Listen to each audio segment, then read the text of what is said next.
Então vamos lá. Sistema músculo-esquelético. Ele tem uma particularidade muito interessante, que é justamente o seguinte: você precisa saber se essa pessoa na tua frente ela é destra ou canhota de percepção.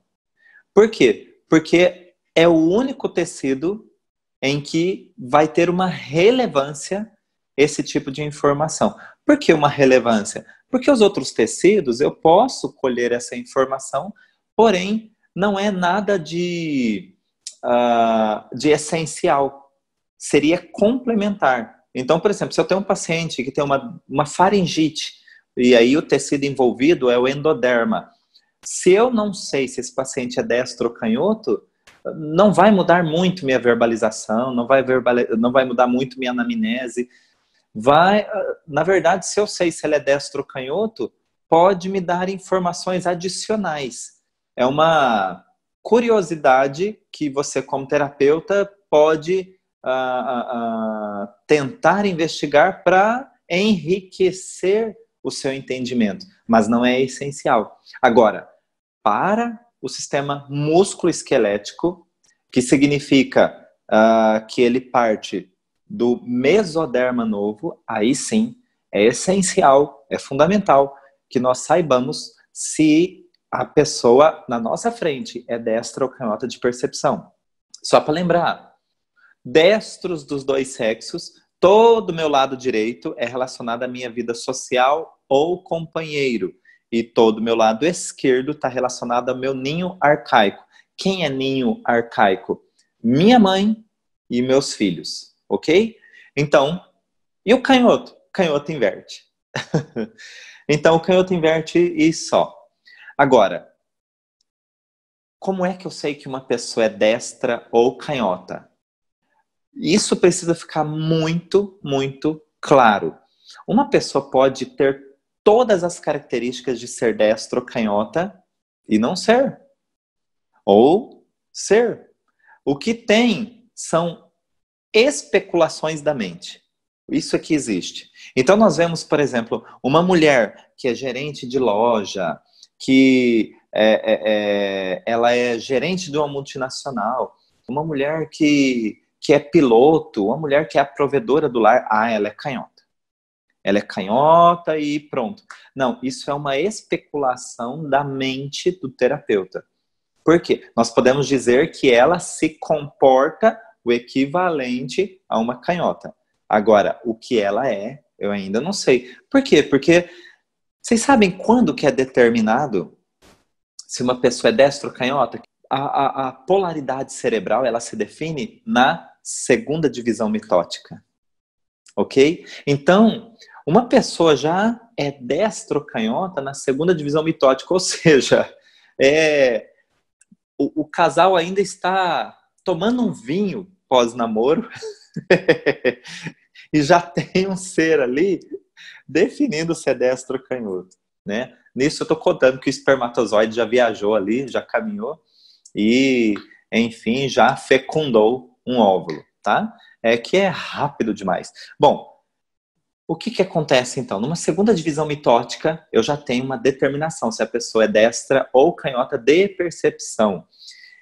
Então, como é que simplesmente observando as atitudes no tempo presente dessa pessoa, eu sei se ela é destra ou canhota? Isso eu posso afirmar que o ambiente está influenciando ela num comportamento, mas o que ela é, eu ainda não sei, tá? Então, às vezes tem lá uma moça meiga, toda feminina, que parece ser frágil, que fala até fino, baixinho e tal. Eu falo, é uma destrona, né? E de repente é apenas uma canhota que foi inibida de exercer a sua polaridade. Como assim? De repente é uma primeiro filho do casal, uma menininha, e primeira neta também. Então aquela coisa, a nossa princesa compra vestido de todas as cores, e o quarto é cor-de-rosa, e ela tem a coleção da Barbie, e ela entra no balé, e ela entra no piano, e tal, tudo aquilo que precede ao lado feminino, aquela coisa, e ela gosta de batonzinho, e ela ganha brinquinho, e ela ganha pulseirinha. Enfim, o pai ainda reforça assim, ó, você tem desculpa, a mãe. Olha, filha, você tem que arrumar um bom casamento, você tem que arrumar um marido que seja o provedor da casa, que te dê as coisas. Você vai estudar, mas quem tem que cuidar da casa é o homem, e tal, tal, tal, tal. Então os pais fazem aquele discurso e colocam essa menina que é canhota dentro de uma bola de cristal. O que acontece? Ela está sendo inibida de exercer o seu lado de ser para frente, de ser líder, de ser candidata para o, como é que chama aquilo? Diretório acadêmico da escola. Ela quer ser vereadora, ela quer ser a prefeita, ela quer ser deputada, ela quer ser a presidenta. Então, o que acontece? Ela está sendo inibida de exercer o seu lado canhoto.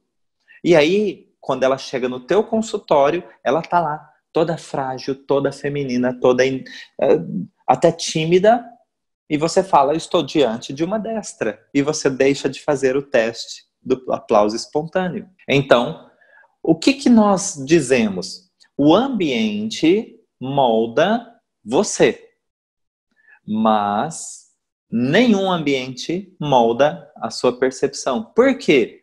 Porque nós falamos de percepção, nós falamos de polaridade cerebral diante de uma situação impactante inesperada. Não é diante do dia a dia, tá? Então é isso que precisa ficar claro aqui. Nós estamos falando de destros e canhotos diante de uma situação impactante inesperada. Então, peraí, na hora que a coisa aperta, que ela se sente encurralada, na hora que ela se sente sem saída, o que vai prevalecer? O que ela aprendeu ou o que ela é? O que ela é. Então não adianta o ambiente convidá-la ou moldá-la para ser destra, que na hora que a coisa apertar, o instinto dela vai mostrar quem ela é. Tinha um leão que ele se perdeu, enfim, tal, numa luta de territórios, ele se perdeu do clã e ele foi criado por ovelhas. Um leão foi criado por ovelhas. E quando ele ia brincar, ele brincava como ovelhas. E quando tinha algum animal feroz, ele corria como se fosse uma presa. E assim as coisas... Por quê? Porque o ambiente dele mostrava que ele era frágil, o ambiente mostrava que ele não era líder, o ambiente mostrava que ele precisava de proteção. E aí o que acontece? Um dia, ele se vê na água. A água do lago estava parada e ele se viu. E quando ele se viu, veio toda a história dele de instinto e ele deu um rugido muito forte. E aí ele descobriu quem ele era. Então entende o que eu estou dizendo? Nós só sabemos quem nós somos quando nós estamos diante de situações impactantes e inesperadas. Por quê? Porque ali vai manifestar o nosso instinto e não o que nós aprendemos a ser. Ok? Vocês já viram vídeos na internet de velhinhas batendo em ladrões com guarda-chuva? Elas não são corajosas exatamente. Elas são... a cena é de um instinto manifestado. É uma canhota que não... O que é importante é o seguinte, não é o que você aprende, é o que você é. Cai por terra o seu aprendizado quando você está diante de uma situação que exige um estresse muito alto. Ok? Então não tem jeito. Se você ainda tem dúvida do teste do aplauso espontâneo, você vai precisar exercitar essa dinâmica para fazer com o seu paciente, porque hoje o assunto é músculo esquelético, ok? Professor, mas não consigo, não tem jeito. O teste do aplauso espontâneo, eu sempre fico na dúvida, Então, beleza, eu vou ensinar para vocês uma maneira, não é que não é para fazer, é que se na sessão não teve jeito, ou não foi possível, esse paciente, ele não consegue, ele tem uma paralisia, ou ele não colabora com a sessão, enfim e tal, não foi possível detectar se ele é destro ou canhoto de percepção. Então, o que você faz? Você pode simplesmente fazer algumas perguntas para ele conforme a anamnese precede. Então, você vai perguntar o que te incomoda, quando começou, por onde começou. Sabe o que é importantíssimo? Mega importante é quando tem a manifestação do sistema nervoso autônomo. E quando tem a manifestação do sistema nervoso autônomo, só que você tem que ter um feeling a mais. Ele disse palavras que vão remeter ao tecido, mas o conjunto da frase remete a alguém que é líder ou remete a alguém que está obedecendo, que está abaixo, ele está apenas cumprindo algo, entende? Então, aí eu já tenho um perfil diante quando tem a manifestação do sistema nervoso autônomo. Não é no contexto da história inteira, é na manifestação do sistema nervoso autônomo. Por quê? Porque ali eu tenho um instinto entrando em ação. E aí sim, ele está falando da vida social ou companheiro, ou ele está falando de mãe e filhos? E aí um abraço. Se você consegue captar essa informação no momento da presença, da manifestação do sistema nervoso autônomo, um abraço. Quando o paciente bate palmas assim, é importante, olha lá, a minha mão esquerda, ela está se movimentando mais que a direita. Por quê? Se você pede para o paciente assim, fala, continua batendo palmas. Olha lá, continua batendo palmas. E aí, mesmo ele batendo ao centro, olha só, minha mão esquerda tá com mais alegria do que a direita. Então, a mão direita está mais fixa e a mão esquerda está se movimentando mais. Então, eu seria um canhoto, tá? Nesse bater palmas aqui. Olha lá. A direita está mais ao centro, movimentando menos.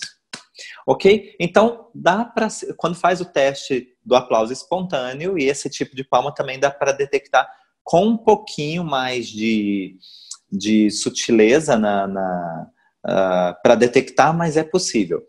Mas, se ainda não for possível, pela história do paciente, você consegue captar quem que são os personagens, quais são os personagens envolvidos nesse conflito, ok? E aí você já sabe se é vida social, companheiro ou mãe ou filhos, tá ok? Então, já sabendo quem é destro e quem é canhoto, perfeito, tá? De um modo ou de outro, você já tem dois tipos de perceber, de detectar.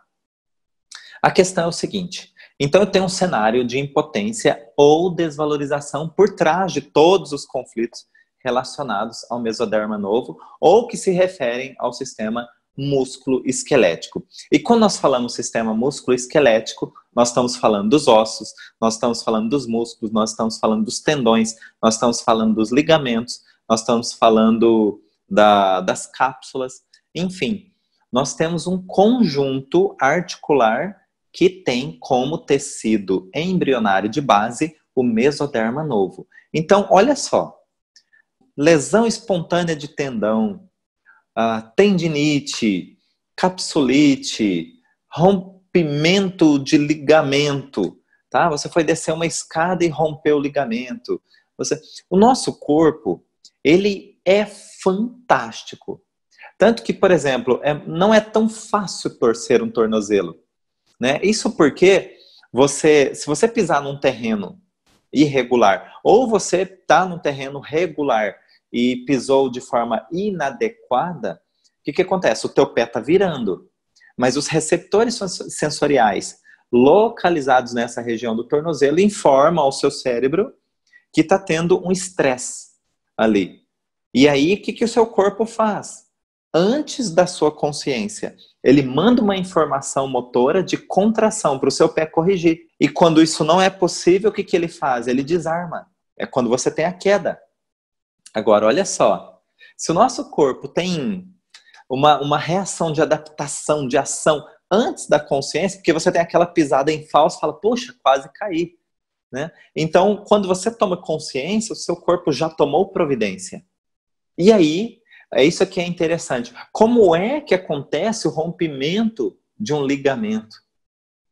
Como que isso? Ou eu preciso de um estresse mega power, né? Por exemplo, eu gosto de jogar tênis, hoje mesmo eu tive aula, e o que acontece? Quando você está numa aula de tênis, muitas bolinhas ficam pela quadra, né? E uma coisa que eu tomo muito cuidado é não deixar as bolinhas meio no caminho, porque às vezes na tentativa de buscar uma bola, de dar um golpe, enfim, fazer uma jogada, você pode pisar em cima de uma bolinha, e a bolinha de tênis ela é alta, e você pode ter um estresse mecânico muito forte, né? E ter rompimento de ligamentos. E a gente conhece vários colegas assim. Mas onde que eu quero chegar? Não é um terreno irregular, é um obstáculo mesmo. Agora, se você está pisando e tem o terreno em si é uma grama, é um terreno irregular. E tem pessoas que vão torcer o tornozelo, sei lá, num piso reto. O que acontece? Existe uma instabilidade ligamentar que antecede ao estresse. O que é essa instabilidade ligamentar? Então, vamos lá. Existe um componente de necrose que é silenciosa, e uma necrose num ligamento, que é silenciosa porque não tem dor. Uma necrose no ligamento, o que acontece? Deixa ele mais frouxo.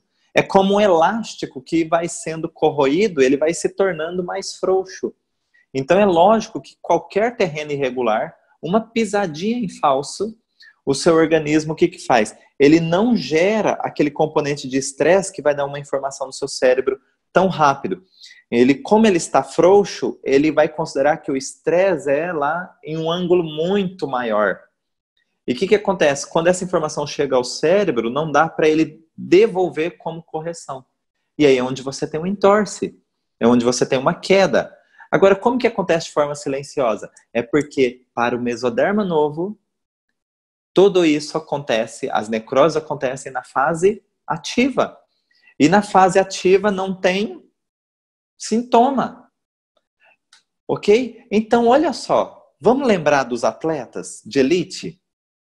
Né? Os atletas de elite, eles têm uma atividade que exige bastante de tendões. E isso tudo que eu estou falando serve para tendões, ligamentos, músculos, tá?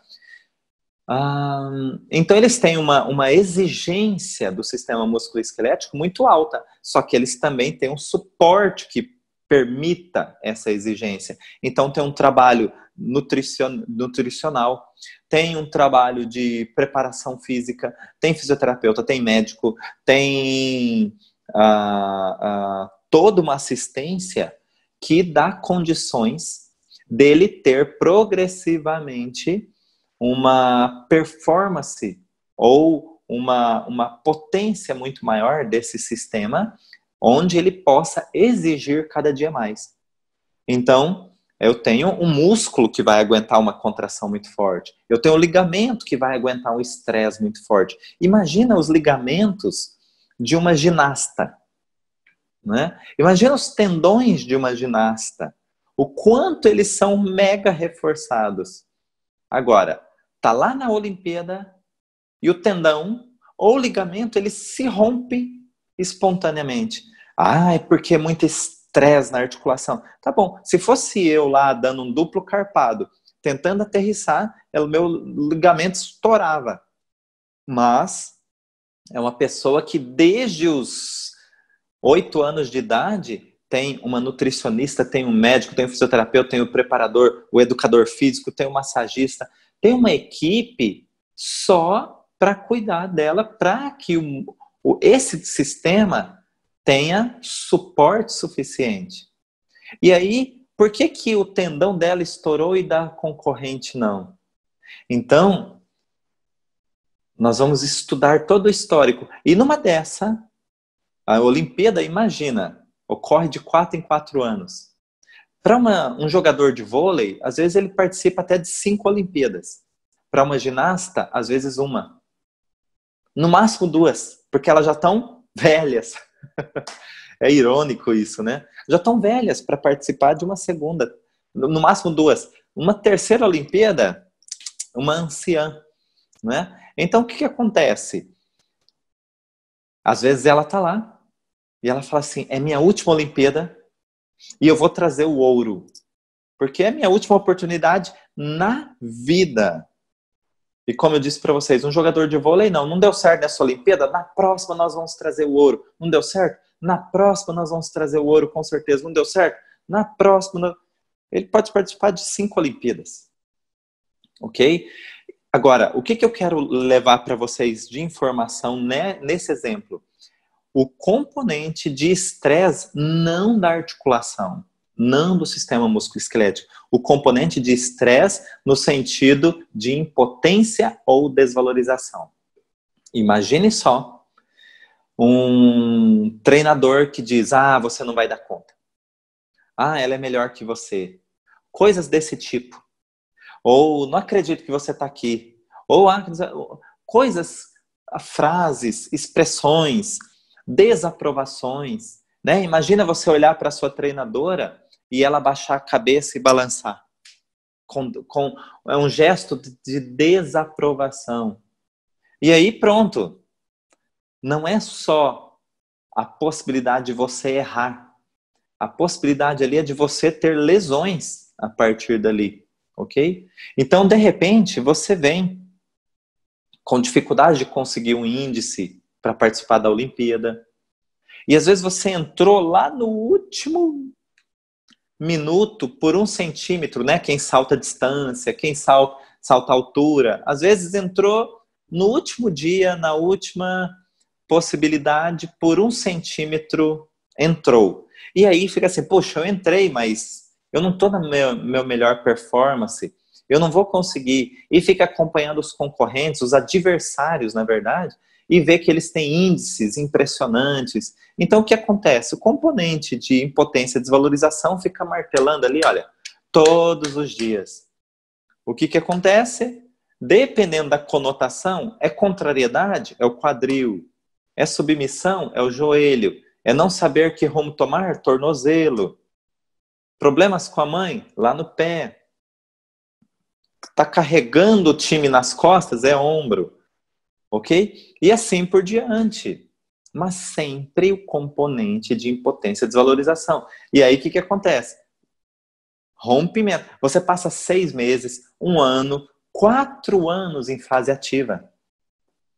Sabe, olha só, olha a pressão de alguém que estava, de repente, com ouro na mão e, enfim, qualquer prova. E por um vacilo, um descuido, um escorregar de dedos, ele ficou com a prata. E aí ele fala assim, não, na próxima Olimpíada eu tenho que trazer o ouro para honrar minha dignidade, porque eu vacilei. Ele vai ficar 4 anos em fase ativa. A chance desse atleta de ter uma lesão justamente na competição é muito grande. 4 anos em fase ativa significa 4 anos de necrose silenciosa. Ok? Ele dá uma cortada e rompe o tendão ou o ligamento. Ele corre, tem um vídeo muito bonito na internet, no YouTube, superação, Derek, ele já vai aparecer alguma coisa, ou motivação. Então ele é um atleta que ele está correndo, eu não sei, acho que é 800 metros, 400 metros ou 800 metros. No meio do caminho ele rompe o tendão aquileu. E a cena é muito bonita porque o pai dele sai do meio da arquibancada e os seguranças não querem deixar ele chegar perto. E ele vai lá, ele empurra os seguranças, enfim e tal. E ele vai lá, coloca o filho praticamente no ombro e o filho vai mancando, porque o tendão está estourado, até cruzar a linha de chegada. E é interessante essas passagens de Olimpíadas, porque ninguém sabe quem chegou em primeiro. Ninguém viu. Porque a cena foi roubada pelo gesto, né, muito bonito do pai. Mas é uma lição que mostra para nós o quanto não foi porque ele exigiu muito do músculo, ou do tendão, ou do ligamento.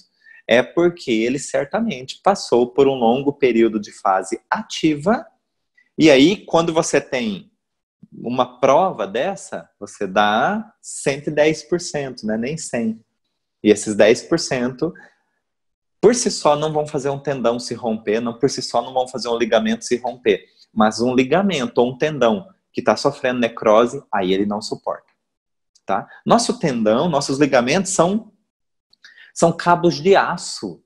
Eles não se rompem assim com tanta facilidade para falar que um músculo se contraiu com tanta força que rompeu o tendão. Não, imagina, não, isso não tem como existir. Fisiologicamente não tem como existir. Agora, um tendão que estava em necrose, aí quantas histórias de pacientes nós escutamos que a pessoa foi coçar a cabeça, escutou um estalo e havia rompido o tendão. Então não é pelo estresse mecânico, é apenas pelo movimento. Um estresse mínimo é capaz de romper um ligamento que está, ou um tendão que está de longa data em fase ativa, ok? Então o cenário é um atleta que nós vamos ter que estudar com ele o sentimento de impotência ou desvalorização, né? Lembra do Anderson Silva? Então, olha só, essa luta que o Anderson Silva participou foi em seguida, sei lá, 8 meses, 6 meses depois que ele teve um vacilo, né? Não sei se vocês acompanharam nos jornais que ele ficou lá se fazendo, desviando, chamando o cara deu uma no queixo dele que ele já, né, nocaute, blá blá blá. Então o que acontece? Imagina o grau de impotência ou desvalorização dele com ele mesmo, porque ele tem, sei lá, um monte de filhos. Imagina como é que ele chega em casa e fala para os filhos: olha, eu dei bobeira, eu não perdi a luta porque o outro era melhor. Eu perdi a luta porque eu dei bobeira. Eu zombei do meu adversário e subestimei. Então, assim, imagina o grau de desvalorização e impotência sobre si mesmo. E aí passou, sei lá, 8 meses, 1 ano, a revanche.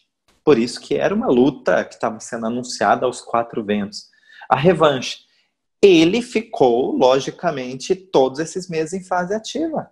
Porque ele tinha que provar para ele e para o mundo que se ele quisesse, ele ganhava. Então, ele veio, imagina só. E aí, para dar um golpe, tá, mas ele acertou, é um trauma mecânico. Não, foi um estresse mecânico não compatível para uma fratura, para um atleta da categoria dele. Ele é tipo Van Damme, dá chute daquele lá em bananeira até derrubar. Então não estava fragilizado pelo sentimento de impotência e desvalorização. Mexeu com a estrutura dele. E a estrutura é osso. Necrose, rarefação óssea, com um sintoma silencioso. Ele só descobriria se fizesse exames específicos, mas não tem dor, não é visível, porque não é na pele, é algo interno, é lá no osso. Bateu, ele estava com apoio muito bom, ele bateu a perna rachou em 2. Ok? E ele nem percebe, né? Fase ativa. Tanto que ele tenta apoiar o pé no chão e cai. Então, o que acontece? Nós estamos falando de atletas de elite. Mas nós também podemos passar por isso. Nós não precisamos nem fazer nenhum esporte, né? Vamos pensar uma situação, né? O ombro é o carregar um peso, né? Tanto que muitas pessoas falam: eu carrego o trabalho nas costas. Nossa, quando eu tive férias, vira o caos. E detalhe, para você vir o caos, né? Para os outros eles comemoram. Às vezes a turma comemora que você saiu de férias e você acha que é quem. Mas enfim, se você acredita que você carrega a empresa nas costas, o que acontece? Se você é um destro, é seu ombro direito quem vai sofrer. E você não pratica nenhum esporte, beleza, para dizer que tem estresse mecânico e tal. Mas você é um grande candidato àquele paciente de vai pentear o cabelo, vai coçar a nuca e escuta um estalo e tem o rompimento de um tendão. Ok? Eu estou explicando tudo isso, dando exemplos. Por quê? Porque o sistema musculoesquelético ele é enorme. Eu estou dando exemplos para que vocês compreendam a mecânica. O que é que está por trás de tudo? Sentimento de impotência ou desvalorização. De uma pessoa contra mim, ou de uma sociedade inteira, ou eu comigo mesmo. Às vezes ninguém me cobra, às vezes, na verdade, as pessoas até elogiam, mas se você tem o sentimento de que você é impotente, ou você mesmo se desvaloriza, o seu sistema músculo-esquelético vai sentir. E aí, por exemplo, nós temos as osteoporoses, né? A osteoporose é uma doença ou é um sintoma caracterizado na terceira idade. Bom, não. Mito. Né? Por quê? Porque o que é que acontece diferente a partir da terceira idade do que lá um jovem de 20 anos? No caso da osteoporose, todo mundo acredita e atribui ser um sintoma ou doença da terceira idade. Mas olha, é que na terceira idade, ou a partir dos 50, por exemplo, você já tem dificuldades de arrumar emprego, de ser valorizado, de ser visto, de ser reconhecido, porque na maioria das vezes vão dizer que você está ultrapassado, que as suas ideias não estão atualizadas, que você já não consegue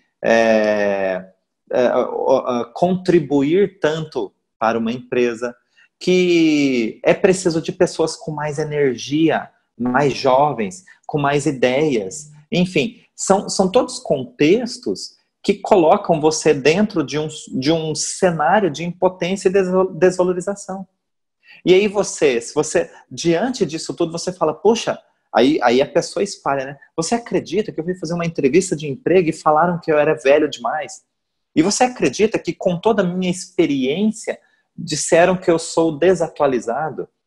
E você acredita que disseram na minha cara que é para eu tenho que ficar na minha casa descansando e dar oportunidade para os outros, porque eu não aguento mais, eu não vou aguentar a carga de trabalho? Olha só, o tanto de afirmações diante de impotências e desvalorizações. É por isso que a osteoporose vai afetar a terceira idade, ou pelo menos uma idade a partir ali dos seus 48, 50 anos. É muito comum, nunca normal.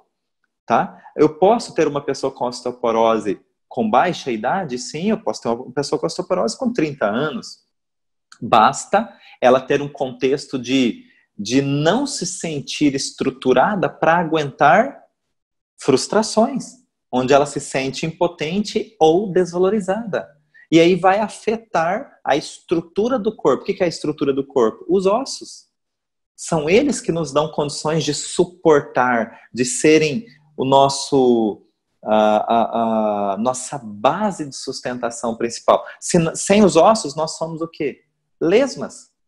E quando eu digo para mim, ou alguém diz para mim que você não tem estrutura para aguentar isso, ou eu digo, eu não tenho estrutura para aguentar isso, o que virou?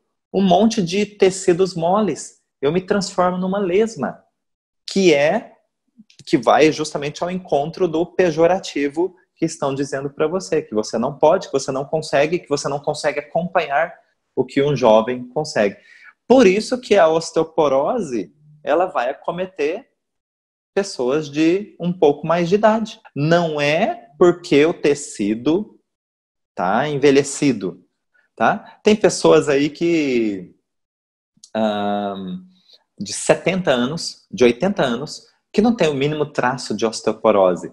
Por isso que, mas é uma exceção. Tá, mas o que essa exceção fez que não permitiu a instalação de um sintoma? Ela simplesmente não se sente nem impotente, nem desvalorizada. Imagina só, essas pessoas que são do campo, da roça, se tem tempo para ficar de mimimi, se sentindo desvalorizado ou impotente.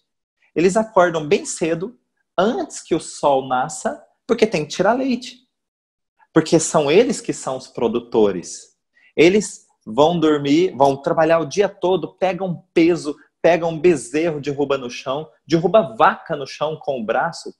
Senhores de 70 anos, senhores de 80. Não tem tempo de mimimi, de ficar com frustrações. Tem que trabalhar, o serviço tem que ser feito e só tem eu. Se eu não fizer, vai ficar sem fazer. Ou o gado vai passar fome, ou o mato vai crescer em volta da minha casa, ou a comida não vai sair e tal. Eles têm tempo de se sentir desvalorizados? De forma alguma. Eles têm que levantar e trabalhar, senão o mato cresce, os animais do sítio, da fazenda, ficam com fome, ou uma cerca vai deixar o gado dele escapar. Então, músculos sempre fortes, ossos sempre fortes, ligamentos, tendões sempre fortes. Veja se tem tempo para sentir frustrações, se sentir desvalorizado. Pelo contrário, ele bate no peito todo final de tarde, contemplando o horizonte e diz: que bom, amanhã tem mais. E nós aqui, que ficamos dentro do ar-condicionado no escritório? Ai, meu Deus, que preguiça. Não é assim? E aí alguém vira para nós e fala assim: eu acho que você não está apto para esse trabalho. E a gente abaixa a cabeça e fala: ai, ele disse que eu não dou conta. É ou não é mimimi? É o que eu digo, né? Quando a gente fala de alguns sistemas do corpo, veja só, o cigarro, ele é extremamente maléfico. Extremamente. Tem substâncias lá que não se sabe nem o que é, né, dentro do cigarro. Tanto que no cigarro vem escrito: não existem quantidades seguras para o consumo desse produto. É piada, né? E vende. E tá aí, pode vender. E pode vender. É engraçado isso. E aí, mas onde que eu quero chegar? Onde que eu quero chegar? Aquele cara lá da roça, de novo, ele fuma desde os 12 anos de idade. Mas, como eu disse, ele tem que fazer. Ele tem que fazer e ele se sente bem em trabalhar a terra. Trabalhar a terra, porque ele vê, ele colhe, ele produz, ele não compra nada de fora. Né? O final da história é o seguinte: ele está com 80 anos, fumando. Ele começou aos 12. Tem 68 anos que ele fuma e ele nem tosse. Não é que o cigarro não cause mal, mas é que o organismo dele consegue jogar fora muita toxina porque não tem terreno para essa toxina. Lembra que pulmões, alvéolos, é vital, é o tecido endodérmico, né? Então, ele acorda todo dia e se sente vivo, só isso. Acorda todo dia e se sente vivo, respira o ar, bate no peito, toma um gole de pinga e vai que vai. E tá tudo... Não é assim? E aí, ele tem a vidinha dele, na grande maioria das vezes simples, mas ele não tem... Quando alguém chega lá e fala: o que você faz? Ele não se desvaloriza. Ele fala: olha, eu cuido disso. Quando eu cheguei aqui, era tudo mato. As histórias começam assim. É sempre história forte, de heroísmo, de valorização, de potência. Então não dá tempo de ter tendinite. Não dá tempo de... Ele fica na roça o dia inteiro fazendo o mesmo movimento e não dá ler. Não pode, ele não tem tempo para ler. Ele não tem terreno. Porque quando ele vai contar a história do dia dele, ele chega exausto, sujo em casa, e ele fala assim: nossa, valeu a pena, agora tá tudo limpo. Acabei com o mato, acabei com os cupins, fiz a cerca. Ele conta as histórias se valorizando, dizendo o quanto ele é potente, o quanto ele... E a esposa dele vem e fala: nossa, ficou bom, hein? E ela faz a janta, faz a comida e tal. E ele fala: que comida gostosa. um elogia o outro, um autossustenta o outro. Não tem osteoporose, não tem tendinite, não tem tempo disso não. Não é? Não tem tempo nem para gripe. Porque toma chuva, tá em cima do cavalo, toma chuva, toma sol, ele chega em casa já seco. Não dá tempo de ter mimimi. Não tem gripe, não tem asma, não tem nada. Só tem bicho de pé. Só, ok?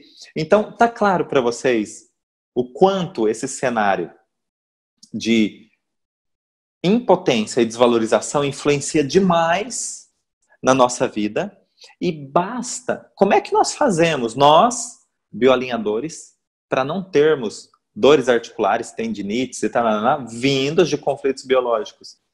Basta você ter uma autovalorização, tá? Eu fiz o meu melhor. Talvez não chegou no meu ideal, mas eu fiz o meu melhor, já é uma atitude, né? Tem uma frase que modificou muito as nossas ações, minha e do meu irmão, que diz assim: feito é melhor do que perfeito. Por quê? Porque o feito você faz, você encontra defeitos, você encontra imperfeições e você vai corrigindo. E conforme você vai corrigindo, vão surgindo melhores resultados. E nesses melhores resultados surgem novas situações. E você corrige de novo. Então, o feito te leva a sempre encontrar como melhorar. Mas já está sendo feito. Agora, quando você busca ser perfeito, você nunca faz. E você não aguenta uma crítica. Porque você levou tanto tempo para colocar uma ação, para colocar uma atitude para a sua vida, que você facilmente vai se frustrar se alguém apontar um fio de cabelo. Ok? Você fala assim: eu passei a noite inteira limpando a casa para receber as visitas que chegariam às 8 da manhã e eu não acredito que tem um fio de cabelo na minha mesa que é branca. Tem um fio de cabelo. E você fica frustrado. Entende? E o feito? Você faz aqui, faz ali, vai melhorando aqui, vai melhorando ali, e você vai recebendo sempre apontamentos de evolução. Tá? Então é interessante isso. O perfeccionista sofre demais porque ele não aguenta frustrações, ok? Porque o cenário, ele é um só: impotência, desvalorização, tá? E aí é específico. Por que lesionou osso? Porque eu não tinha estrutura para suportar aquilo. Por que lesionou o tendão? Porque precedia uma ação. Eu já sofria muito antes de realizar. Por que lesionou o músculo? Porque eu tive um DHS ou eu sofri ao realizar uma ação.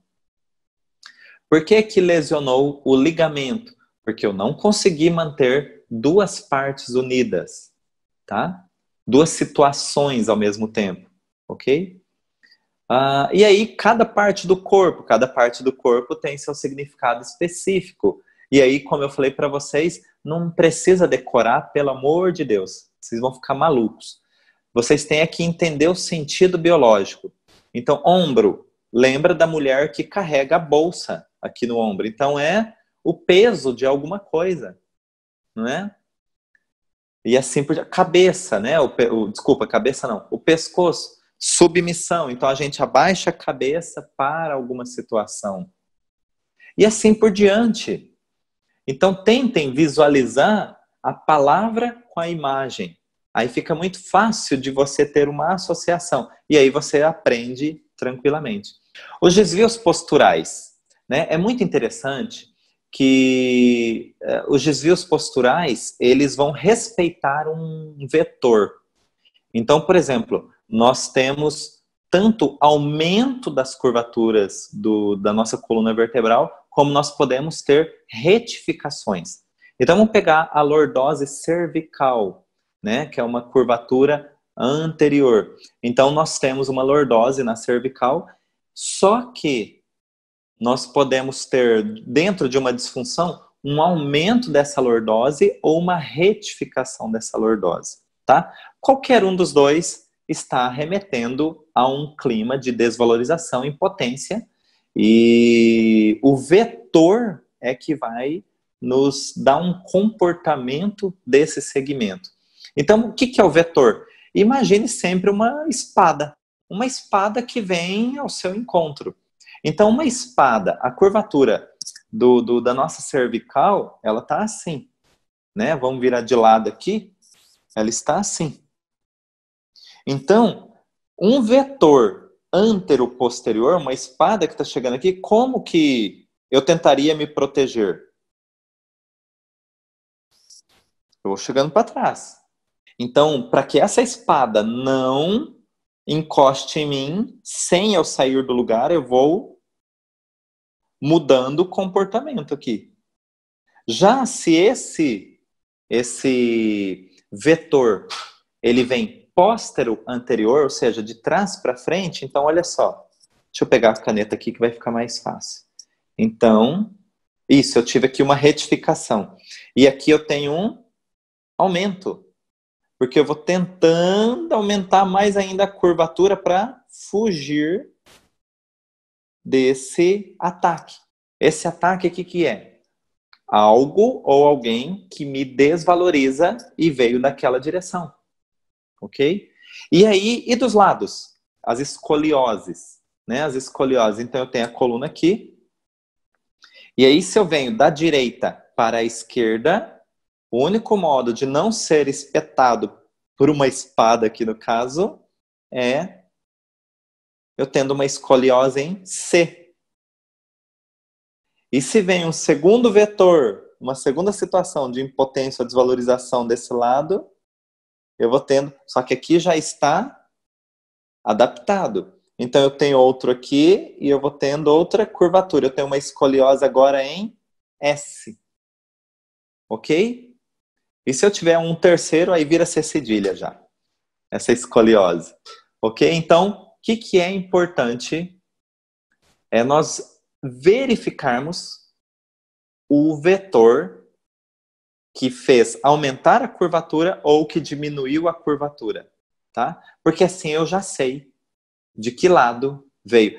E aí, se eu sei se é destro ou canhoto, o vetor veio, se é um homem destro e o vetor veio do lado direito, esse sentimento de impotência ou desvalorização veio a partir da minha vida social ou companheiro. Consegue diminuir a escoliose e achar o DHS? Yes. Uma escoliose apenas funcional, a sessão de bioalinhamento é o suficiente. Uma escoliose ou qualquer disfunção postural que seja estrutural, nós vamos fazer a sessão de bioalinhamento e esse paciente vai se submeter, por exemplo, a sessões de RPG. Por quê? Porque agora o organismo consegue responder aos estímulos, tá? Porque não existe mais uma ordem de percepção para fugir de um vetor. Se o organismo não tem mais aquela ordem de percepção de fuga de um vetor, ele pode responder a voltar na sua estrutura. Então, já tive muitos. Eu tenho curso de RPG, mas hoje, quando chega pacientes de disfunções posturais para mim, eu faço a sessão de bioalinhamento e tenho um amigo de confiança que eu já encaminho para ele, porque eu me dedico exclusivamente ao bioalinhamento. Mas pacientes de disfunções posturais que sejam estruturais, sempre vai ser preciso uma intervenção de alguma terapia mecânica por trás, tá? Só que agora responde. Quando eu fazia RPG, eu não conseguia entender por que alguns pacientes que nem eram tão disciplinados, eles conseguiam ter resultados bem interessantes. E outros pacientes que eram muito disciplinados em todas as orientações de postura para sentar, deitar, se levantar, pegar peso, enfim, tudo, eles não conseguiam evoluir na postura. Hoje eu entendo. É porque tinham componentes de impotência ou desvalorização por trás, onde você pode fazer a sessão Na sessão ele responde, na próxima sessão ele está igualzinho. Por quê? Porque a ordem de percepção de que ele tem que fugir daquele vetor continua. E se continua, a sua sessão vai por água abaixo. Agora, quando você consegue eliminar, através do bioalinhamento, essa necessidade de fugir de um vetor de impotência ou desvalorização, pronto. Aí é só mecânico. O RPG vai entrar em ação e cada sessão é uma postura, porque ele não tem porquê ele não conseguir. Ok? Então isso que é legal. E aí, para quem trabalha com RPG ou qualquer outra terapia que seja indicativo para as disfunções posturais, vocês vão ver o quanto libera esse paciente. E aí aquela coisa... É o que a gente fala de obesos, né? Obesidade.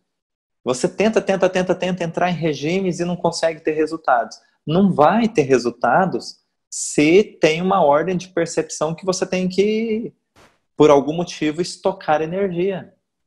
Agora, quando é eliminado essa necessidade, uma dieta vira uma conta matemática. Diminui caloria, tem que perder peso. Ok? Fez exercício físico, tem que queimar gordura. E por que isso não acontece na prática para muita gente? Porque tem um componente de percepção de necessidade de estoque. Ok? Então, a questão é eliminar. Cifose em criança é uma criança que tem sentimentos de impotência ou desvalorização. Pode vir na casa, dentro da casa, né? Os pais cobrando alguma coisa. Você não deu conta, você não faz isso. Olha lá, seu primo, que é da sua idade ou mais novo que você, já faz tal coisa. E você é mole, só fica deitado no videogame, só fica deitado no sofá, só fica não sei o quê. Então fica desvalorizando a criança. Ok? Por isso que é muito importante a intervenção do estudo dos setênios. Mundo bom e mundo belo. Né? Olha só, assim como... Então, a osteoporose, ela tem uma prevalência a partir dos 50 anos. As disfunções posturais estão muito mais relacionadas na adolescência. Agora, lembram do estudo dos setênios? O que acontece na adolescência? Na adolescência, o jovem ele precisa se mostrar para o mundo. E ele quebra muita cara. O jovem ele tem que se mostrar para o mundo, mas ele ainda não é um homem formado, nem uma mulher formada. São pessoas que têm uma crença de que já estão prontas para o mundo, mas na verdade não estão. Então vão sentir muito o peso do mundo. E nesse sentir o peso do mundo, muita gente vai falar, que isso? Você está falando um monte de coisa aí, mas você saiu das fraldas agora. Ah, que isso, você não sabe de nada. Ah, você é só um moleque ainda.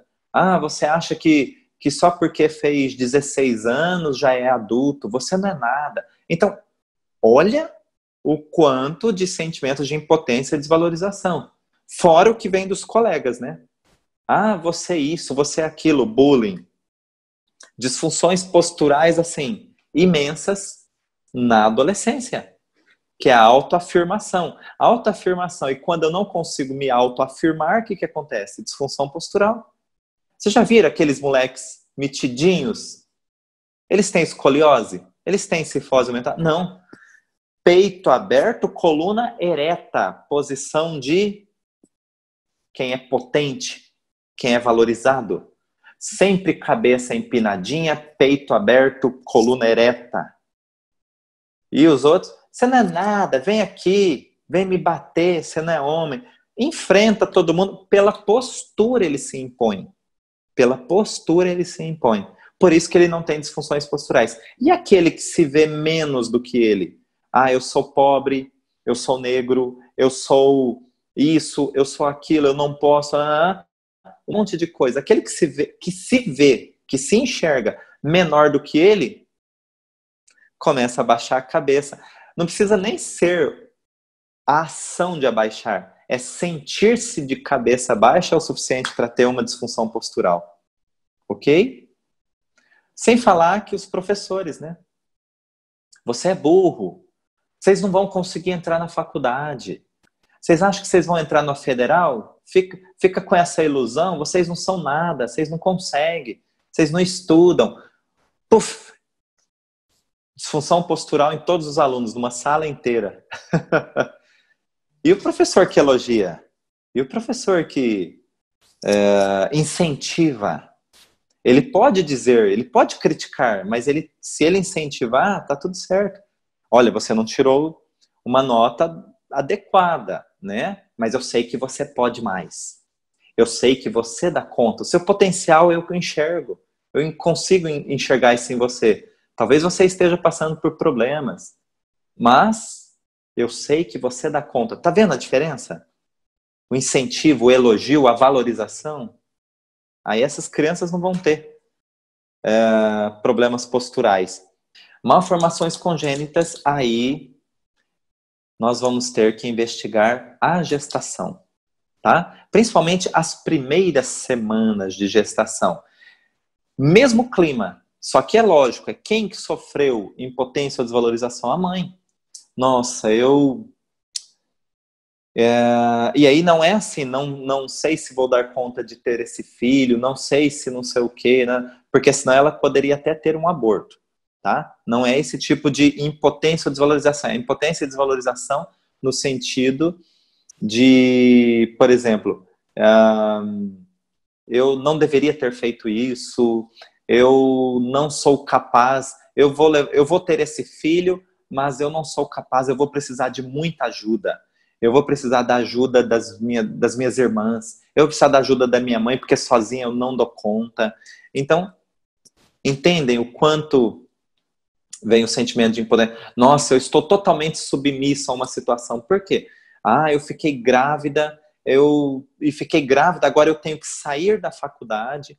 Eu não queria casar, mas meu pai exigiu porque ele me tocou fora de casa e não sei o quê. Ela se sente submissa. Então, uma criança que pode nascer, por exemplo, com a má formação, enrolando-se, totalmente entregue, de cabeça baixa, ok?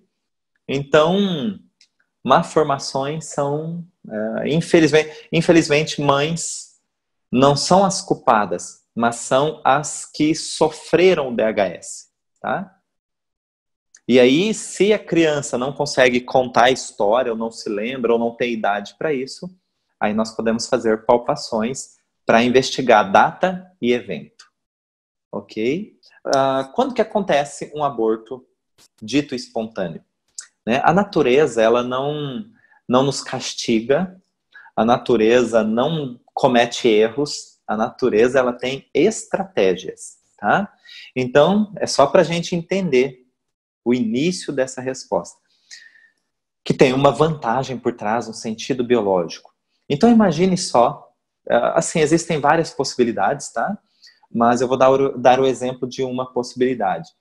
Uma mulher que ficou grávida e ela está desempregada e ela fala, eu não tenho condições de criar essa criança, eu não vou dar conta de sustentar essa criança. Então, quando ela soube, fiquei grávida, ela já teve um DHS com a notícia e o que fica martelando na cabeça dela é que ela não dá conta, porque a vida dela já é difícil, já é de sobrevivência, já não é nem de viver, é de sobreviver. E agora, com mais tendo que sustentar uma criança, ela não vai dar conta, enfim e tal. E aí, algumas semanas depois, ela acaba tendo um aborto espontâneo. Por quê? Porque dentro do DHS, que foi a notícia que ela mesma percebeu, puxa, estou grávida, ela não conseguiu lidar com essa notícia, e o organismo dela acaba tomando como estratégia o não desenvolvimento dessa criança e, por isso, a perda dessa criança. O que é um aborto quando essa criança já está, né, em desenvolvimento? O ninho não está pronto. O útero da mulher é o ninho. Então, todo aborto onde a mulher não consegue segurar a criança, entre aspas, o ninho não está pronto. Assim como passarinhos fazem o ninho. E se o macho não vai lá e entrelaça todos aqueles gravetinhos, cipózinhos, muito bem amarrados. Se você pegar um ninho aqui em frente à minha casa, tem vários ninhos na árvore que tem aqui na calçada. E eu já vi ninho cair no chão quando poda a árvore. Às vezes está num galho, né, que está mais avançado, o pessoal, quando vai podar a árvore, o ninho cai. Mas assim, tem às vezes chuva de vento, tempestade, o ninho não cai. E são amarrações. É o ninho que está muito bem estruturado, pronto para receber os filhotes. O útero da mulher é igualzinho o ninho. Se não tiver muito, mas muito bem amarrado, qualquer ventinho, o ovinho cai do ninho. Ok? Então, essa é a conotação do útero da mulher. É um ninho que não está pronto.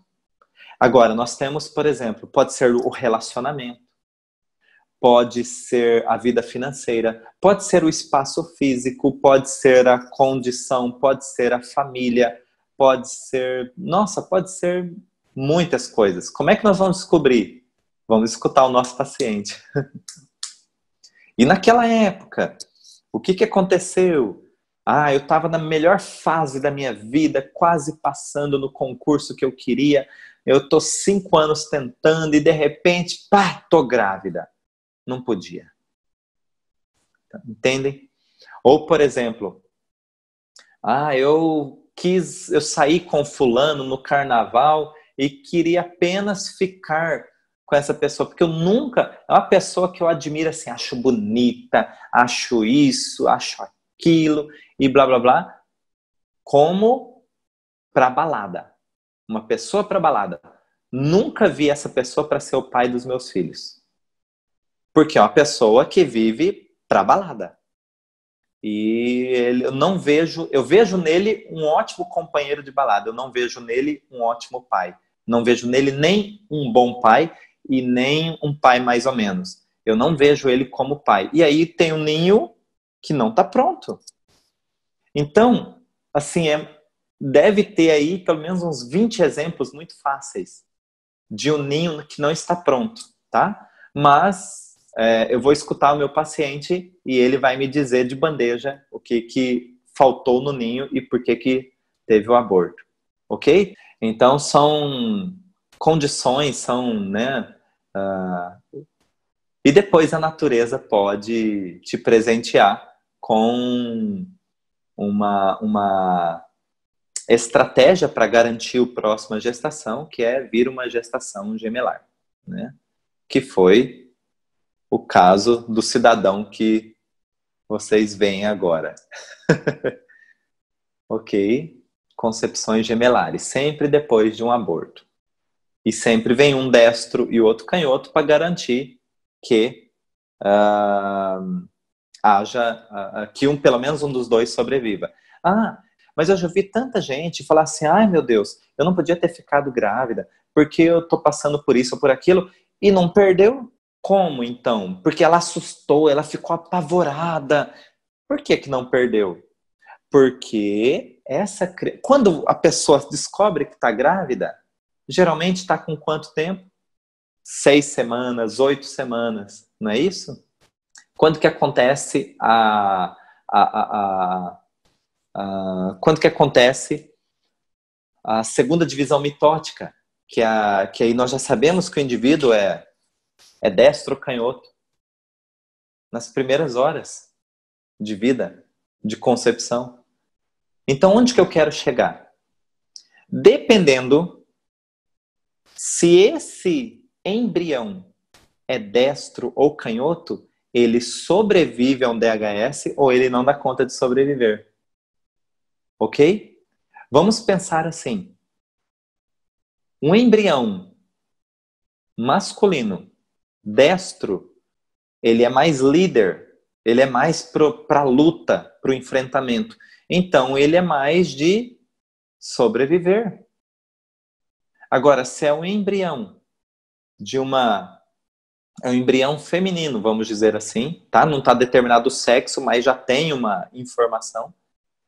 É um embrião que será feminino e que é destro é frágil. Porque é mais do evitamento e tal. Então, um grande estresse não dá conta. Ok? Conseguiram entender esse raciocínio? De que, por que que minha prima levou um susto enorme, ficou desesperada e não perdeu? E a outra, que até queria e teve aborto, mas teve aborto. Então, depende da polaridade do embrião. Tem embriões que vão ser mais líderes, mais de enfrentamento, e tem embriões que são mais de recuar. Esses de recuar não vão conseguir um estresse tão grande para lidar, ok? Quem recua? Recua não. Quem é mais negociador, mais apaziguador e tal, tal, tal? Mulheres destras e homens canhotos. São mais sensíveis. Quem vai mais para a luta? Homem destro e mulher canhota. Ok? Esses aguentam mais o tranco, tá? É a mesma coisa, o bebê não se desenvolve? Isso! Exatamente. Exatamente. E assim, qual a diferença entre um aborto, entre um bebê que não se desenvolve, entre um bebê que nasce? São as diferentes massas de conflito. Ok? Então, olha só, por que eu não tive um aborto e tive um bebê com anencefalia? Porque o ninho era bom. O ninho estava bom. É outro conflito, não é no ninho. Conflitos de ninho levam a aborto. Quem é ninho? Útero. Agora, o que é que levou a uma criança que nasceu com deformidade? Aí, no desenvolvimento, aí está relacionado a alguma coisa. O ninho está estruturado, não está estruturado, às vezes, o ambiente, o que está em volta. Então, vamos pensar assim, uma tempestade faz o ninho balançar e esse ovo vai para lá e para cá, para lá e para cá, para lá e para cá. Esse ovo, às vezes, pode até rachar, mas ele não cai do ninho. Entenderam? O ninho está bem estruturado. E aí, com o ovo rachado, o que acontece? Tem influências de fora para dentro e posso gerar deformidades. Ok? Então, são acontecimentos durante a gestação e que são, assim, muito, muito, muito, muito intensos para a percepção daquela mãe, tá? Então, o que acontece? Por isso que a pessoa vai nos melhores especialistas e mesmo com a fertilização, ela acaba perdendo, né? Passa uma semana, 2 semanas, na terceira ela perde, né? Ou, por exemplo, faz ciclagem, né? Vai lá no útero e mesmo assim não consegue segurar o bebê. Então, dentro de uma fertilização que dá certo, que vai até o final, que tem o bebê, é muito importante bioalinhar essa criança. Por quê? Porque, de alguma maneira, a natureza dizia que não era o momento. E, na verdade, a natureza dá uma brechinha, mas ainda assim não é um método natural. E por não ser natural, vai ficar uma brecha na história biológica dessa criança. Tá? Por que história biológica? Porque, digamos assim, essas células da criança não têm a memória do encontro natural, ou seja, o espermatozoide caminhando e fecundando o óvulo e começando a multiplicação. Ele tem o encontro do espermatozoide com o óvulo, mas ele não tem a história biológica que vem. Para eu ter um espermatozoide, é preciso ter emoções, é preciso ter o namoro, é preciso ter o clima, é preciso o envolvimento junto. E não simplesmente o espermatozoide e o óvulo, tá? Que é colhido separadamente, não no namoro, né? Uma forma mais humanizada de fazer isso seria deixar o casal namorar e a equipe assistindo para colher cada um o seu material. Não sei se seria mais humanizado. Mas, enfim, pelo menos viriam de sensações, emoções. E não, de repente, o homem com um vidrinho na mão dentro de um banheiro de clínica e a mulher dentro de um ar-condicionado lá com aparelho e duas enfermeiras, enfim, colhendo o material. E depois, tanto o espermatozoide quanto o óvulo sendo manipulados para acontecer, para ocorrer o encontro, né? É como se fosse um casamento marcado, né? Você está prometida para aquela pessoa e você vai ter que casar, querendo ou não. Então é isso que acontece. Então não existe uma história biológica que é entendida pelas células. Qual é a consequência disso? Eu posso ter uma desarmonia em qualquer momento da vida. Uma desarmonia, o que é isso? Eu tenho terrenos mais propícios para sintomatologias gerais, inclusive psiquiátricas, né, que podem levar a depressões, manias, nesse sentido, tá? Não é que eu estou afirmando que quem engravidou dessa maneira, os filhos vão ter problemas de saúde. Não, eu estou dizendo que tem terrenos. Eu preciso ter sementes, e sementes é o que está acontecendo na vida da pessoa, tá? Eu posso ter um terreno propício, se ninguém jogar semente, não vai nascer nada. Beleza. Mas se eu tenho terrenos propícios, eu estou mais susceptível a DHS terem influência no meu organismo. Ok?